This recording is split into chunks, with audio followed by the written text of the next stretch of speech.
Very good morning.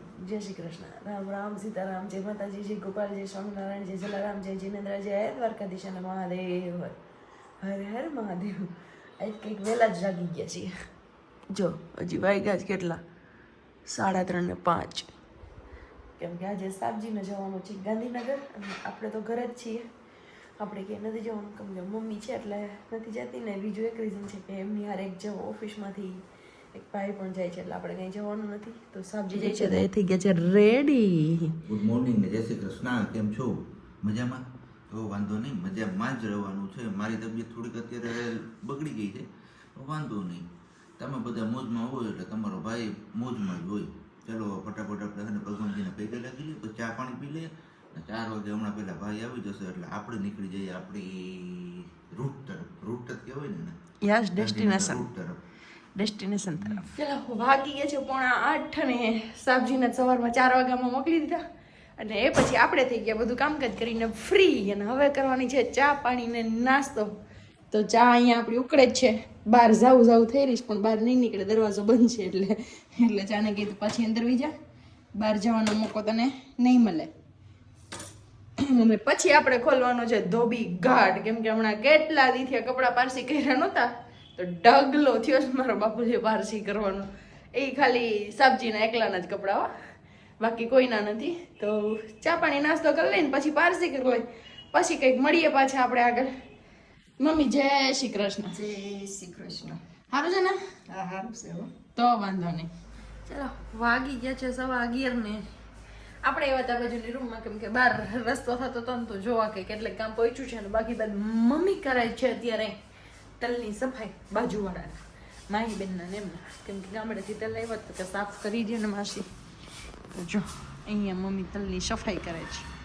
અને બાકી વાત રસોઈમાં જોઈએ અત્યારે શું બને છે. કેમ કે મમ્મીની ભાગની પૂરી પડી છે, સાંજે બદામ શેકને પૂરી બનાવી હતી ને તો મને એડ કહેવાય છે. તો મમ્મી તો પૂરી ખાઈ લે. હવે આપણે એકની રસોઈ છે તો હું બનાવું છું. જો અત્યારે તો નમકીન બનાવવાનો વિચાર કર્યો છે. જો નમકીન બનાવીશ તો એમની રેસીપી તમારી જોડે શેર કરીશ. ચલો કીધું તું તમને કે લગભગ તો નમકીન જ બનશે. તો ફાઇનલી નક્કી થઈ ગયું છે નમકીન જ બનાવવાનું છે. અને મમ્મી કે હું પણ ખાઈશ નમકીન. તો એ માટે આપણે શું જોઈએ બતાવી દઉં તમને. બટેકું, આદુ અને મરચું, બસ આટલી જ વસ્તુ જોઈએ. અને એ સિવાય જોઈએ ચોખાના પૌવા, ફરાળી ચેવડો અને અડદનો પાપડ. કેવી રીતે બનાવવું છે આગળ બતાવીએ. આપણે બટેકા કાપીને રાખી દીધા છે, મરચું છે ને અદરક છે, આદુ. અને અહીંયા તેલ મૂકી દીધું છે 2 જગ્યાએ. આમાં તેલ છે, એમાં બટેકાનો આપણે વઘાર મારવાનો છે. અને આમાં 1 પાવરું તેલ નાખ્યું છે. એમાં આપણે ચોખાના પૌવા નાખીને શેકવાનું છે. તો હવે વઘારમાં કાંઈ નથી, સાદું ને સિમ્પલ છે. રાઈ નહીં સોરી, જીરું અને હિંગ નાખીને વઘાર કરી દેવાની છે. અહીંયા બટેકાનો વઘાર લાગી ગયો છે, ચડે છે. હવે આમને ડીશ ઢાંકી અને આપણે ધીમા ગેસે ચડવા દેવાનું છે. આપણે જેવી રીતે બટેકાનો સંભારો બનાવીએ ને એવી જ રીતે કરવાનું છે. એમાં કાંઈ નથી નવું કરવાનું. પણ છેલ્લે મસાલા એડ કરવાના છે, હું કહીશ પછી તમને. હજી ચડી જાય ને પછી, ત્યાં સુધી ડીશ ઢાંકીને ચડવા દેશું. અને આ બાજુ 1 પાવડા તેલમાં આટલા બટેકાના પૌવા નહીં, અલા ચોખાના પૌવા નહીં ખાતા, બટેકાના નહીં સોરી. તો હવે આને શેકવાના છે ધીમા ગેસે. ફૂલ ગેસ નથી રાખવાનો, નહીંતર નીચે બળી જાય. બટેકું આપણું ચડી ગયું છે. હવે એમાં થોડુંક પહેલાં નમક નાખી દીધું હતું પણ મને સહેજ મોરું લાગ્યું એટલે નાખી દઉં. અને ધાણા જીરું નાખવાનું છે.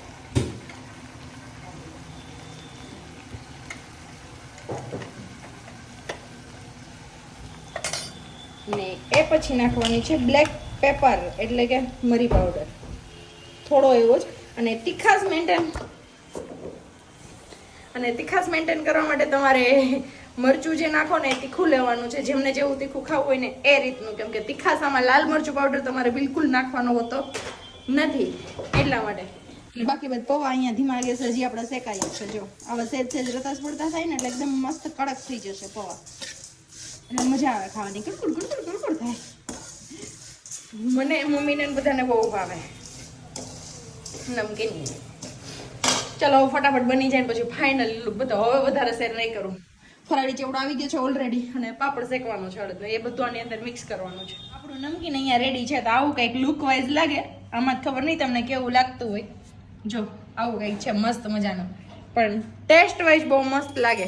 એટલે મને ને મમ્મીને બેયને ભાવે. અમે જે બપોરા કરી લઈને તમારે કોઈને બપોરા કરવો હોય તો આવી જાઓ. વાગી ગયા છે 3:30.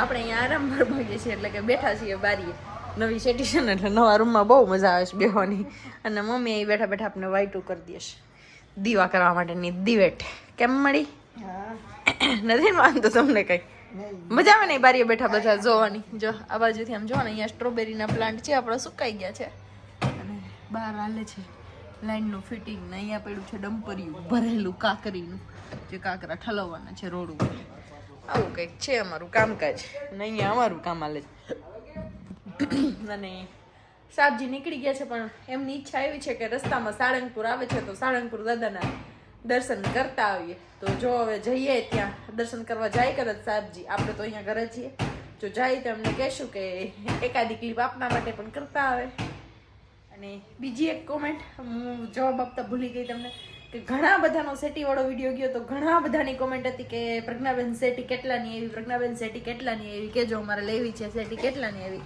તો આપણી સેટી એવી છે 14,000ની ગાદલા સહિત સેટી અને ગાદલા બંને થઈને 14,000માં થઈ છે બંને સેટી અને વજન ફૂલ છે એટલે કે વજનમાં આપણે કહીએ ને કે પ્લાય ફૂલ હેવી પ્લાયની છે એટલે એવી રીતની છે અને 6 પાયા છે તો 14,000ની છે જે કોઈ પૂછતું હતું ઘણા બધાના નામ હતા હું ભૂલી ગઈ અત્યારે મને નામ નથી યાદ એક શોભનાબેન કરીને કંઈક હતું નામ કેવું કંઈક હતું એકનું નામ યાદ છે બાકી બધાના નામ યાદ નથી લાવ અત્યારે યાદ આવ્યું તો અપડેટ આપી જ દઉં અહીંયા બેઠી હતી ને એટલા માટે કેમ મળી હા ચલો આપણે સવારે વાત થઈ હતી એમ આપણે જતા હતા ગાંધીનગર તો ગાંધીનગરનું કામ બધું પતી ગયું છે અને થઈ ગયા છે એકદમ ફ્રી અને આપણી પાસે હતો ટાઈમ તો કીધું સાળંગપુર દાદાના દર્શન કરતા આવીએ તો અત્યારે વાગ્યા છે બપોરના 3:30 અને આપણે બસ ધંધુકાની આસપાસ અત્યારે પહોંચ્યા છીએ અને અહીંયાથી હવે આપણે સીધું જવાનું છે સાળંગપુર ગામ હનુમાનજી મહારાજના દર્શન કરવા માટે કારણ કે સવારનું જમ્યું નહોતું ને કંઈ તો ભૂખ લાગી હતી તો કીધું ચલો થોડોક એવો હળવો એવો નાસ્તો કરી લઈએ બાકી ફૂલ પેટ તો આપણે સાંજે જમશું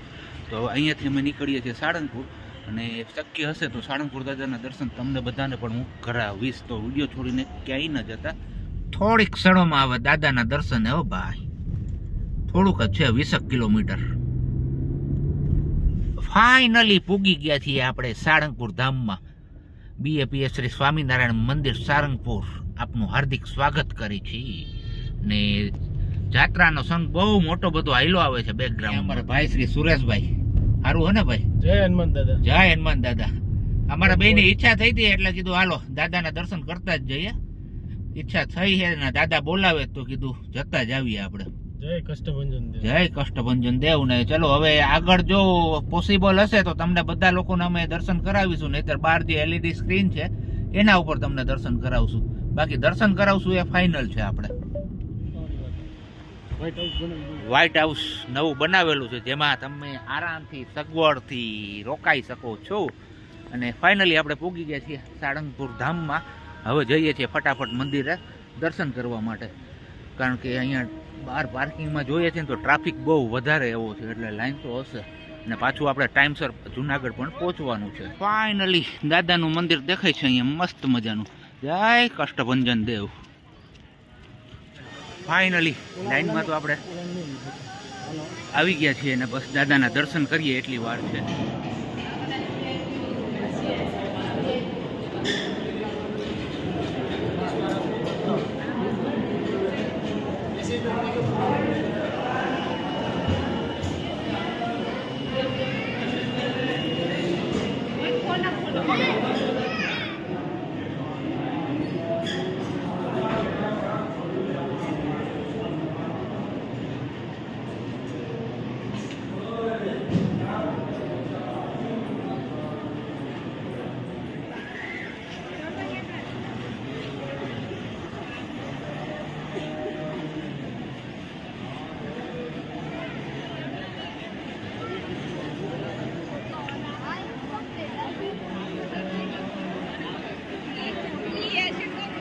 દાદાના દર્શન એકદમ મસ્ત રીતે થઈ ગયા ને તમને બધા લોકોને પણ દર્શન કરાવ્યા દાદાનો આજે હુકમ હશે તો દર્શન થઈ ગયા છે બરોબર એકદમ કારણ કે નહીંતર મોબાઈલ ફોન અંદર એલાઉડ નથી પણ તમારા નસીબમાં કદાચ હોઈ શકે અથવા મારા નસીબમાં હોઈ શકે જેના હિસાબે આપણે બધા લોકો દર્શન કરી શક્યા ને હવે જાય છે વડતાલ ધામ ધાર્મિક સ્ટોરની અંદર જે આપણે વસ્તુ લેવાની છે ને એ વસ્તુ લેવા માટે અને પછી આ વસ્તુ લઈને સીધા આપણે નીકળી જવાના છે જુનાગઢ.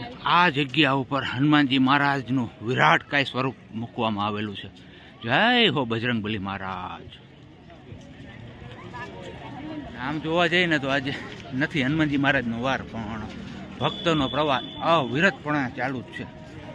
કહીએ ને કે આમ ફૂલ ટ્રાફિક જામ થઈ ગયો છે તો પણ ચાલે. અમારા સુરેશભાઈ દોડ્યા જ જાય છે. સુરેશભાઈને મજા જ આવે. કઈ વાંધો નહીં, ચલો હવે મળીએ પાછા સીધા આપણે આગળ ગાડીમાં જઈને. આપણે ખરીદી કરી છે આ વસ્તુની ગાડીમાં આગળ જઈએ. અહીંયા તુલસીજીની માળા છે ને એની બાજુમાં કીધું હનુમાનજી મહારાજ પણ આપણે લગાવી જ દઈએ.